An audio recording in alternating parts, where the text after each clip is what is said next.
Hello, welcome back to our next episode. Today, topic is very important topic about how to ask anyone for direction. I explain to you with the help of story that I had in my real life. So let's begin it without wasting time. And we have a guest. His name is Emma. Hi, Emma. Hi, John. It is great for me to see you. I'm excited to listen your story. So begin it. I'm listening. So let's begin it without wasting time. I was walking downtown the other day when I ran into someone who looked completely lost. She told me she was trying to find a small bookstore called Blue Moon Books. Her friend said it was cute, but she had no idea where she was. Honestly, I've been in that situation too, so I get it. I asked her what street she was on, and she checked a sign that said Oak Street. Perfect. She was already close.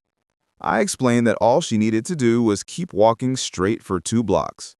After that, she'd see a small park on her left with a fountain. Once she reached the park, she just had to turn right on Maple Street, walk 1 more block, and look for the big blue door. Simple. She repeated it back to make sure she understood. Straight 2 blocks, right on Maple, blue door. Nice and clear. It reminded me how helpful repeating directions can be when you're learning English. It gives you confidence and shows the other person that you understood. She told me she's terrible with directions. Once in New York, she tried to go to a pizza place in Brooklyn and somehow ended up in Queens. She spent an hour asking people, "Excuse me, where is Brooklyn?" People couldn't help laughing, and honestly, I would have laughed too. But that's part of traveling and part of learning a language. You get lost, you ask questions, and you get better. I decided to walk with her for a minute just to point her the right way. We talked about coffee, of all things. She recognized me as the guy who always drinks iced coffee even in winter. I can't deny it, I just like cold coffee. She laughed and said hot coffee makes her sleepy. Before she even realized it, we were already at the park.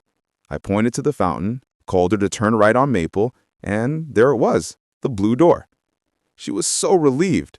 She thanked me, then asked how to say thank you in a cooler way.